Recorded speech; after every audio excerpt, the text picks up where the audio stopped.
नमस्कार, खबर दिन भर में आपका बहुत बहुत स्वागत है। मैं हूं आपके साथ दीक्षा चौधरी। कांग्रेस नेता राहुल गांधी को मोदी सरनेम केस में झटका लगा है।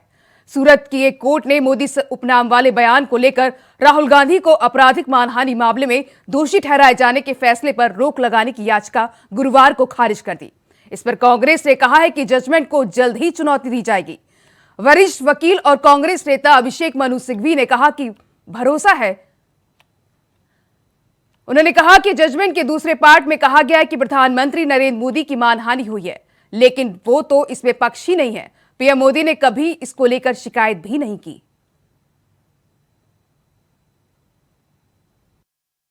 आज निर्णय आया है जो सेशंस कोर्ट का, वो कानूनी रूप से गलत है। उसको जल्द से जल्द चुनौती दी जाएगी। बहुत उसमें गंभीर रूप के और बड़े स्पष्ट कानूनी गलतियां हैं। अलग अलग हिस्सों पे उच्चतम न्यायालय के निर्णयों का जिक्र है और अंडरलाइनिंग है उन पक्षों की, उन पहलुओं की जो सीधा बताते हैं कि वो केस में क्यों मना किया गया कन्विक्शन का आंतरिक स्टे देना, और किस प्रकार से वो केस राहुल गांधी जी के केस से बिल्कुल 100% भिन्न है। उदाहरण के तौर पे नवजोत सिद्धू का केस साइट किया गया है। सब जानते हैं कि एक मर्डर अभियुक्त की हैसियत से, खून की अभियुक्त की हैसियत के बावजूद उनको स्टे दिया गया। उस केस को अंडरलाइन किया गया है साइट करके। दूसरा केस किया गया है जहां लिखा है कि अगर अभियुक्त भ्रष्टाचार में लिप्त है तो आसानी से आंतरिक स्टे नहीं देना चाहिए। हम बात कर रहे हैं श्री राहुल गांधी के एक ऐसे केस की जो मानहानि का है। दूसरा, उस निर्णय में कई जगह ये जिक्र है कि माननीय प्रधानमंत्री श्री नरेंद्र मोदी की मानहानि हुई है और उनके साथ 13 करोड़ अन्य मोदी सरनेम उपनाम वाले व्यक्तियों की हुई है। जो इसका पहला हिस्सा है उससे साफ जाहिर है कि माननीय न्यायाधीश ये भूल गए इस बात को कि प्रधानमंत्री मोदी जी इसमें याचक, कंप्लेनेंट नहीं है, लेकिन बार बार उनका जिक्र है। क्या वो बाद में 13 करोड़ मोदी इसमें लोकस रखते हैं कि नहीं, वो निर्णय बाद में होगा, लेकिन ये बार बार जिक्र श्री मोदी जी का गलत है। मैं संक्षेप में ये कहूँगा कि राहुल गांधी जी की आवाज़ इतनी आसानी से रोकी नहीं जा सकती। श्री राहुल गांधी को आप कभी धमकाते हैं, कभी प्रिविलेज नोटिस देते हैं, कभी संसद में नहीं बोलने देते हैं, उसको अवरुद्ध करते हैं सत्तारूढ़ पार्टी की हैसियत से। ये सब उनकी बड़ी स्पष्ट निर्भीक रूप से बोलने की प्रवृत्ति को आगे बढ़ाता है। वो जनहित के मुद्दे उठाते रहेंगे और ये द्योतक है मोदी सरकार और सत्तारूढ़ पार्टी की बौखलाहट, घबराहट और भय का। वहीं इस मामले में बीजेपी प्रवक्ता समित पात्रा ने कहा कि गांधी परिवार का सारा घमंड चकनाचूर हो गया। और क्या कुछ कहा समित पात्रा ने, सुनिए। राहुल गांधी सूरत के अपीलिएट कोर्ट से क्या उनके जो सजा उनको मिला था, क्या उस पर रोक लगेगी, इसको लेकर बहुत सारी चर्चाएं हो रही थी। और अब जब सूरत के अपीलिएट कोर्ट का जजमेंट आया है, उसका वर्डिक्ट आया है, पूरे देश में खुशी का माहौल है। और खास करके पिछड़े वर्ग में, जिसके प्रति राहुल गांधी के मन में वैमनस्य का भाव था, जिस पिछड़े वर्ग के लिए राहुल गांधी ने आपत्तिजनक शब्दों का प्रयोग किया था, उन्हें गाली देने का काम किया था, और इतना कुछ करने के बाद राहुल गांधी और गांधी परिवार को लगता था वो बच के निकल जाएंगे, वो नहीं हो पाया है। This is I would say slap on the face of the arrogance of the Gandhi family. ये जो घमंड है गांधी परिवार का, और खास करके जो गांधी परिवार ये सोचती है कि हम कुछ भी कर लेंगे और हमारा कुछ नहीं बिगड़ेगा, आज सूरत के अपीलिएट कोर्ट से यह सिद्ध होता है कि कानून सबके लिए बराबर का है और कानून किसी के लिए भी अलग नहीं हो सकता है। आज सूरत के अपीलिएट कोर्ट से यह सिद्ध होता है कि कानून सबके लिए बराबर का है और कानून किसी के लिए भी अलग नहीं हो सकता है। आज जब अपीलिएट कोर्ट से जजमेंट आता है तो एक बात स्पष्ट होता है कि this was not death of democracy of India, this is a blow on the arrogance of the Gandhi family. ये लोकतंत्र समाप्त नहीं हुआ है, ये जो घमंड है गांधी परिवार का और खास करके राहुल गांधी का, उसके ऊपर एक बहुत बड़ा आघात है कोर्ट के माध्यम से। राहुल गांधी जी को सेंटेंसिंग होने के पश्चात पूरे कांग्रेस पार्टी ने एक मोबिलाइजेशन किया था। गली गली में, नुक्कड़ नुक्कड़ में जो कांग्रेस के कार्यकर्ता थे, वो राहुल गांधी जी के मोबिलाइजेशन के कारण न्यायपालिका पर ठहर ठहर कर आक्रमण कर रहे थे। केवल हिंदुस्तान में ही नहीं, विदेशों के माध्यम से दूसरे देशों से हिंदुस्तान के खिलाफ स्टेटमेंट जारी कराने का काम भी कांग्रेस के कार्यकर्ता रह रह के करा रहे थे। एक इकोसिस्टम पूरी की पूरी इंडिया की जुडिशियरी के खिलाफ लग गई थी। और आज जब यह जजमेंट आया है, मैं कहूंगा this is the victory of the common people of India. यह साधारण जनता के लिए तो विजय का उत्सव है ही, पिछड़े वर्ग के लिए विजय का उत्सव है ही, ये न्यायपालिका के लिए भी एक बहुत बड़ा विजय है। क्योंकि जिस न्यायपालिका के खिलाफ सड़कों पर आंदोलन करके मोबिलाइजेशन करने का काम कांग्रेस पार्टी कर रही थी, आज उसी न्यायपालिका ने कहा कि आप कितना भी दबाव या प्रेशर की राजनीति हमारे ऊपर करने की कोशिश कर सकते हैं, मगर we don't buckle under pressure. Assam और अरुणाचल प्रदेश की सरकारों ने गुरुवार को केंद्रीय गृह मंत्री अमित शाह की उपस्थिति में राष्ट्रीय राजधानी में एक समझौता ज्ञापन पर हस्ताक्षर किए हैं। दोनों पूर्वांचल राज्यों के बीच बॉर्डर को लेकर लंबे समय से विवाद चल रहा था। अब दोनों राज्यों के बीच विवाद सुलझ गया है।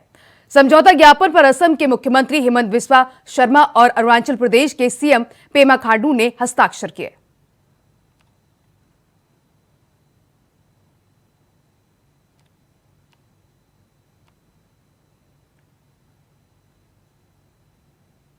क्षण के साक्षी बन रहे हैं। 1972 से लेकर आज तक जिस सीमा विवाद को सुलझाया नहीं जा सका, लोकल कमीशन की रिपोर्ट 72 से अब तक अलग अलग स्तर पर, कभी सरकारों में, कभी अदालतों में विवाद से ग्रस्त रही, वो रिपोर्ट को एक प्रकार से दोनों राज्य सरकारों ने स्वीकार कर 700 किलोमीटर से लंबी, लगभग 800 किलोमीटर की असम अरुणाचल सीमा का विवाद आज समाप्त कर दिया है। ये बहुत बड़ी उपलब्धि है। इसलिए मैं दोनों राज्यों की जनता और दोनों राज्यों के हमारे मुख्यमंत्री और हमारे किरण रिजिजू जी को बहुत बहुत बधाई और शुभकामनाएं देना चाहता हूं। जम्मू कश्मीर में गुरुवार की सेना की गाड़ी में आग लग गई। इस हमले में 5 जवान शहीद हुए हैं, जबकि एक जवान गंभीर रूप से घायल है, जिसका इलाज सेना अस्पताल में चल रहा है। इसे सेना ने आतंकी हमला बताया है। इसकी पुष्टि सेना की तरफ से कर दी गई है। आतंकी संगठन जैश समर्थित PAFF यानी पीपल्स एंटी फासिस्ट फ्रंट ने इस हमले की जिम्मेदारी ली है। ADGP जम्मू और अन्य वरिष्ठ अधिकारी पूछ पहुंचे हैं।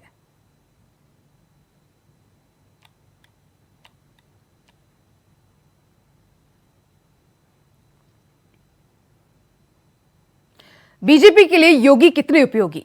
यूपी में निकाय चुनाव का नगाड़ा बज चुका है। विपक्षी दलों के साथ साथ बीजेपी ने भी अपनी कमर कस ली है। शहरी सरकार के लिए हो रही ये महाभारत 2024 के लोकसभा के महायुद्ध का सेमीफाइनल है। ये बात हर एक पार्टी जानती है। देखिए रिपोर्ट।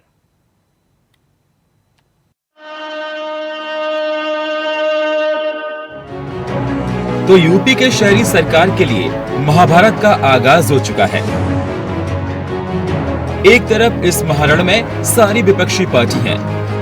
इस महाजंग के लिए सभी पार्टियां धीरे धीरे अपने योद्धाओं का ऐलान कर रही हैं।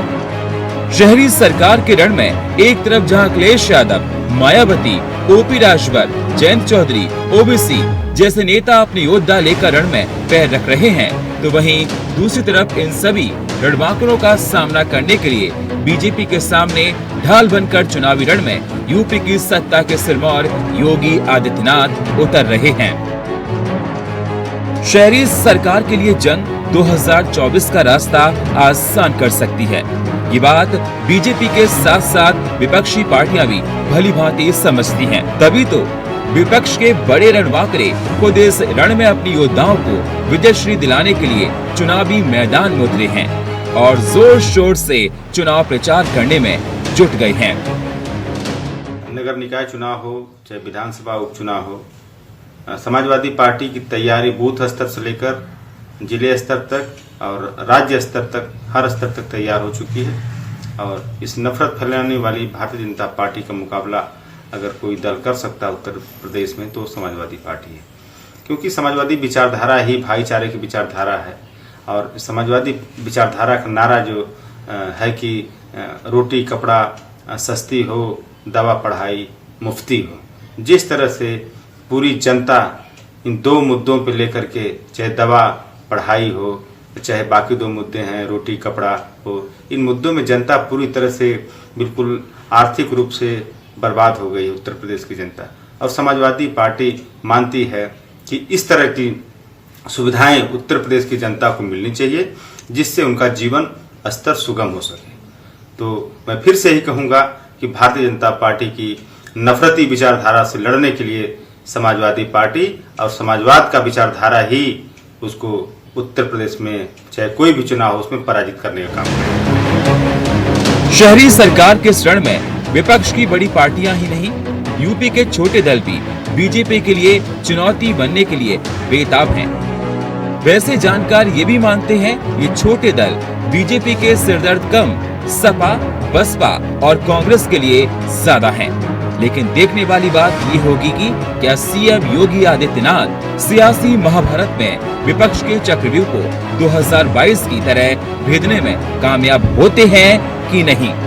क्योंकि ये सच है कि बीजेपी के जीत का सारा दारोमदार अगर किसी पर निर्भर करता है तो वो सिर्फ योगी ही हैं।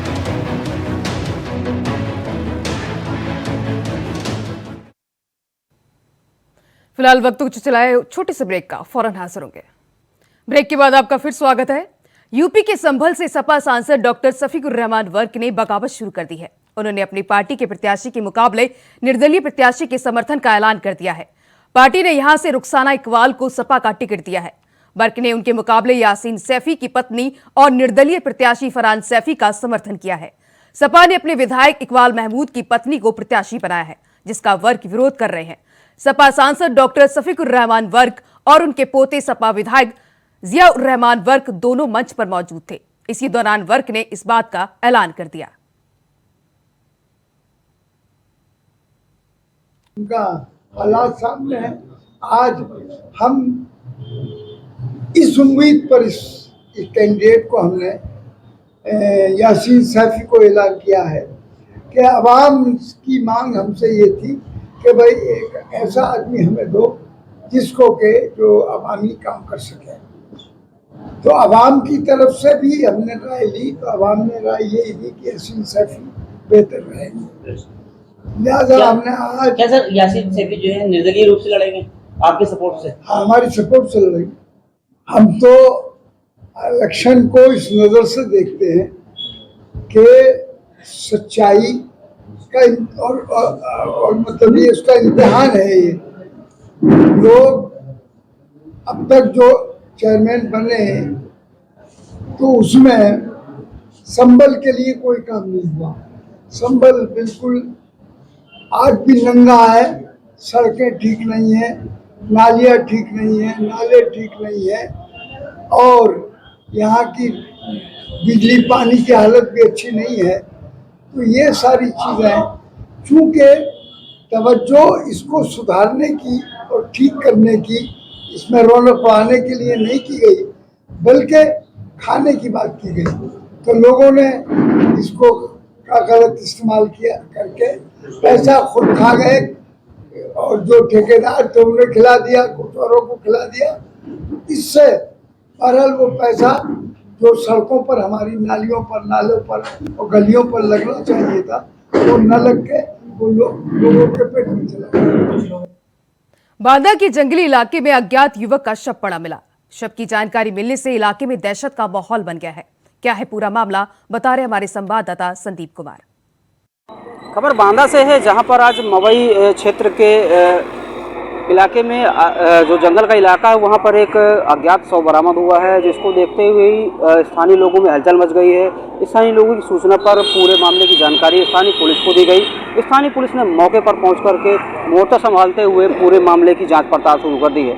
अगर बात करें पूरे मामले की, तो पूरे मामले को पुलिस के द्वारा जांच की जा रही है। डाग स्क्वाड और फॉरेंसिक टीम के द्वारा पूरे मामले की जांच पड़ताल की जा रही है। वहीं जिस तरह से अपर पुलिस अधीक्षक लक्ष्मी निवास मिश्रा ने बताया है कि पूरा मामला जो देखा जा रहा है वो कहीं ना कहीं आत्महत्या का प्रतीत हो रहा है। जिस तरह से मृतक युवक है, उसके बॉडी के पास से सल्फास की कुछ गोलियां की डिब्बी बरामद हुई हैं, जिसको कहीं ना कहीं पुलिस जो है पूरे मामले को आत्महत्या बता रही है। लेकिन जिस तरह से युवक की अगर बात करें तो युवक की अभी तक पहचान नहीं हो पाई है। लगातार पुलिस के द्वारा युवक की पहचान करने की जद्दोजहद की जा रही है। अब देखना यह है कि पुलिस के द्वारा क्या युवक की शिनाख्त कर ली जाती है और क्या पुलिस के द्वारा युवक की आत्महत्या का कारण पता किया जा पाएगा या नहीं, ये देखने वाली बात होगी। इंडिया वॉइस के लिए संदीप कुमार, बांदा। फिलहाल खबर दिन भर में बस इतना ही। बाकी की तमाम खबरों के लिए देखते रहे इंडिया वॉइस। नमस्कार।